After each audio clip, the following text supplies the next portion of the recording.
Do you know that a time is coming when trusting someone could mean putting your life at risk? This is a story about two families whose fates were written in very different ways, one with an average destiny and the other with an incredibly tragic one. Has humanity lost all sense of love and compassion? After hearing this story, perhaps many people will think twice before visiting their relatives' homes. Greetings, friends. How are you all? Today, we are going to talk about the Bakale family. This story begins in the Gadag district of Karnataka. Near the Janma circle, there is an area called Dashar Oni, where the Bakale family used to live. The family consisted of Prakash Bakale, his wife Sunanda Bakale, and their son Karthik Bakale. The family was quite wealthy and lacked for nothing. Prakash Bakale was the vice president of the Gadag-Betageri City Municipal Council, and his wife Sunanda also worked in the same area. They had acquired a considerable amount of land and wealth. Their status in the area was well regarded, and they lived in a two-story house. On April 17, 2024, Karthik's engagement took place, and the house was filled with guests, relatives, and friends. The engagement ceremony was celebrated with great joy.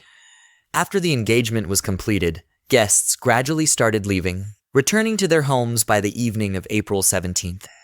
However, some relatives who lived far away stayed at the Bakale family home.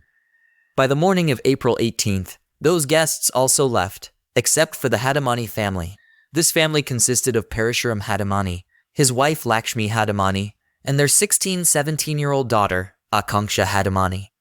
By the evening of April 18th, only 3 members of the Hadamani family and 3 members of the Bakale family remained in the house. The Hadamani family also intended to leave that evening, but due to some problems, they had to stay another night at the Bakale home. After dinner, everyone went to their respective rooms. The 3 members of the Hadamani family went to sleep in a room on the first floor, while the Bakale family members stayed on the ground floor.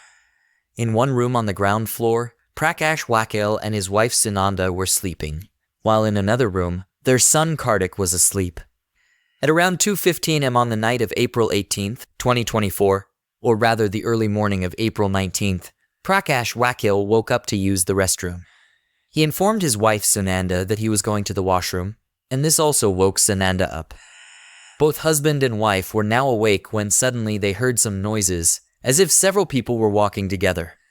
The sound of footsteps echoed through the house, followed by loud screams and cries. Prakash and Sunanda were startled and frightened by the noises.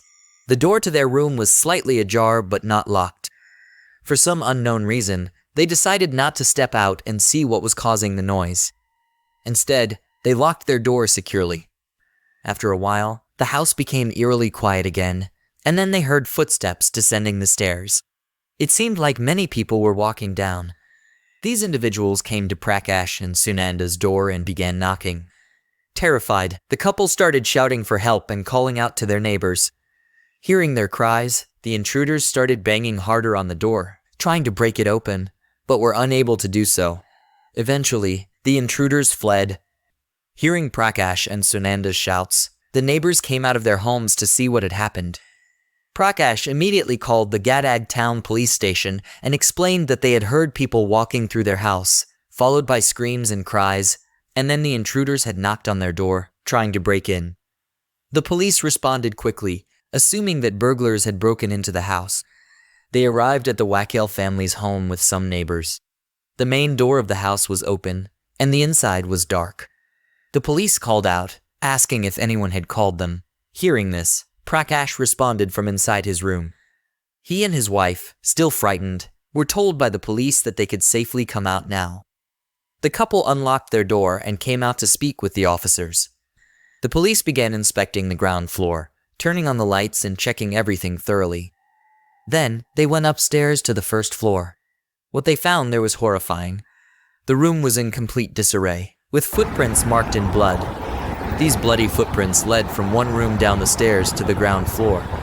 When the police entered the room from which the footprints originated, they were shocked. 4 bodies, soaked in blood, lay inside. 3 of them were the bodies of Parashuram, Lakshmi, and Akanksha Hadamani from the Hadamani family. The 4th body was that of Karthik Bakale. Karthik, whose engagement had just taken place the previous day, had been brutally murdered along with the Hadamani family members. The bodies bore marks of severe injuries, inflicted with sharp weapons, as well as signs of beatings. The police immediately called a forensic team and a dog squad to the scene by morning. A case was registered under Section 396 at the Gadag Town Police Station. The forensic team began collecting samples, and the investigation focused on how the killers had entered the house. The main door of the house was found intact and had been locked from the inside, meaning the killers did not break in through that door. The police then checked all the windows and doors leading into the house. In the room where the Hadamani family was sleeping, they found a window that had no grill, just a frame with glass panes.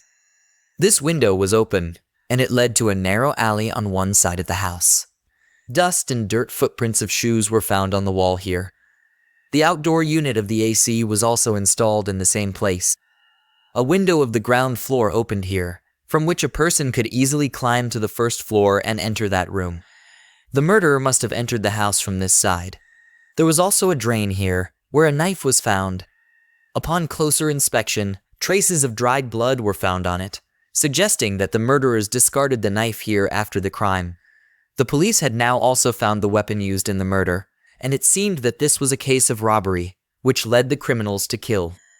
Under IPIC Section 396, this type of case falls under robbery and murder, but no valuables were missing from the house.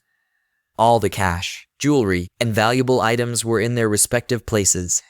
Even the deceased women were still wearing their jewelry, indicating that nothing was stolen. It seemed that the murderer's only motive was to eliminate this family. The police were also a bit confused about whether the criminals had come to kill the Hattie family or the Bakale family, as the attack was directly on the Hattie family. The deceased Karthik was from the Bakale family, whose head, Prakash Bakale, and his wife were deeply scared and saddened by the loss of their relative and their son. After completing the formalities, the police sent the 4 bodies to GIMS Hospital for post-mortem. This family was simple and respectable, with members involved in social work. The question arose as to who their enemies could be. The police began inquiring about the head of the family, his background, and his business activities, gathering all possible details to find a clue. It was revealed that Prakash Bakale had married twice. His first marriage, around 1990, was with a woman named Rukmini, but she passed away in 1995 for unknown reasons. Prakash and Rukmini had children, but after Rukmini's death, the children lost their mother at a young age. Relatives and well-wishers advised Prakash to remarry for the sake of his children, as they needed a mother figure, and it would be better for his own life too. Prakash agreed and married a woman named Sunanda. In 1997, Prakash and Sunanda had a son named Karthik. Prakash had some children from his first wife as well, and they all lived together in the same house. Both Prakash and Sunanda treated all the children equally without any discrimination and provided them with a good education. Prakash also accumulated a significant amount of property and land. He was also involved with the BJP party. Everything seemed to be going smoothly. The eldest son, Vinayak Bakale, from his first wife, was married and had a daughter. His second son, Dattatreya Bakale, was also married. Prakash also had a daughter from his first marriage, whose marriage had already been arranged. Now, only Karthik, the son from his second wife Sunanda, remained unmarried. His engagement had taken place on April 17, 2024, just a day before the murder, and his wedding was soon to follow. But tragically, he was murdered before that could happen. By that point, most of the children were settled in their lives, and Prakash had already divided his property equally among them. Coming to the day of the incident, on April 19th, the police started investigating all the CCTV cameras in the area and began talking to the neighbors, asking if anyone had seen anyone coming or going from the house or had any suspicions. Prakash Bakale was also questioned about any recent arguments or conflicts among the children. During the inquiry, it was revealed that his son Dattatreya had been involved in some fraudulent deals at a bank and a jewelry shop, which had made Prakash very angry. As a result, the relationship between the father and son had soured, and Dattatreya had moved out to live separately. This first made the police suspicious of Dattatreya, and they questioned him and checked his call records. While investigating, the police found footage from 2 cameras near the house. When the timing was checked, it was revealed that between 2 o'clock and 3 a.m. on April 19th, 6 or 7 people approached the house, stayed for a while, and then left. They appeared normal when they arrived, but seemed to be in a hurry and visibly disturbed when they left, as if they had committed a horrific crime. Further investigation into the Bakale family revealed that some days before the incident, Prakash had a dispute with his elder son, Vinayak, over property matters. After this, Vinayak had moved out with his family and had settled elsewhere in the same city. In his anger, Vinayak had even issued some threats to his father. The police were now checking his call records from the past few days, examining whom he had contacted last. In the process of investigation, the police discovered two suspicious individuals. The suspicion arose because Vinayak had never spoken from this number before, but suddenly, about 3 or 4 days before the incident, there were frequent conversations. On the night of the incident as well, Vinayak was talking on one of these two numbers. Now, whose number was this? The police first checked their records. One number was registered to a man named Firoz Kazi, a shady character with a criminal mindset. Why was Vinayak in contact with such a person? After April 14th, their conversations increased. The police then took Vinayak into custody for questioning. Vinayak Bakale was the son of Prakash Bakale's first wife. As he grew older, he realized that Sunanda Bakale was his stepmother and Karthik his stepbrother. Vinayak felt that he was being treated differently by his family, even by his father, who didn't give him much attention. This led to frequent arguments at home. Sunanda and Prakash Bakale claimed that they loved Vinayak the most because he was the eldest son and treated all children equally, fulfilling everyone's wishes. But Vinayak refused to believe this and firmly believed that Sunanda and Karthik were step-relatives, and he was also a stepchild to them. Vinayak demanded his share in his father's property. To make him happy, his father divided the property equally among the children. However, Vinayak wasn't satisfied because a part of the property went to Karthik, which Vinayak didn't want. He believed Karthik shouldn't receive any share. Despite all this, things remained relatively normal. After receiving his share of the property, Vinayak began selling it off, even managing to sell 3 properties without informing his father. When his father found out, he was furious, saying that Vinayak should not have sold his ancestral land and should instead find work on his own merit. This further escalated the tension. Vinayak left his family and moved elsewhere, developing hatred toward his father, Prakash, and already harbored animosity towards his stepmother, Sunanda, and stepbrother, Karthik. Now, he wanted to eliminate all 3 of them. His greed led him to believe that after their death, Karthik's property would also be his, and he could do whatever he wanted. Vinayak approached a notorious man in the area, a criminal-minded individual named Firoz Kazi, who was a car broker. Vinayak offered him a contract to kill his father, stepmother, and stepbrother for rupee 5 million. The deal was finalized, and Vinayak instructed that the crime should be staged as a robbery. After the murders, they were to loot all the cash and jewelry from the house. Vinayak even shared details of where the money and jewelry were kept. Around April 14th, Vinayak met with Firoz and explained that 3 people would be at home, all sleeping on the first floor, and to kill them at night. He also told Firoz that whatever money and jewelry they looted would be their reward, and they would receive an additional rupee 5 million as the contract fee. Firoz agreed, but it was clear he couldn't do this alone, so he involved his friend, Zishan. Together, they demanded an advance of rupee 1 million from Vinayak, who managed to arrange the money and handed it over. The criminals, Mahesh Jagannath Salk, Sohail Ashfaq Kazi, Sahil Ashfaq Kazi, Sultan Zalani Sheikh, and Wahid Liaquat, were called from Miraj, Maharashtra. 2 others were already in Gadag, making a total of 7 people tasked with carrying out the murders. The date was set for the night of April 18th. For 2 or 3 days prior, they kept a close watch on the house, planning how they would enter and kill the 3. Since Vinayak had been away from the house for some time, he wasn't aware of the current situation. On April 17th, Karthik's engagement took place, and many guests had come to the house. After the ceremony, the guests began leaving, except for the Hadimani family, who were relatives of Sunanda and had come from Koppal, Karnataka.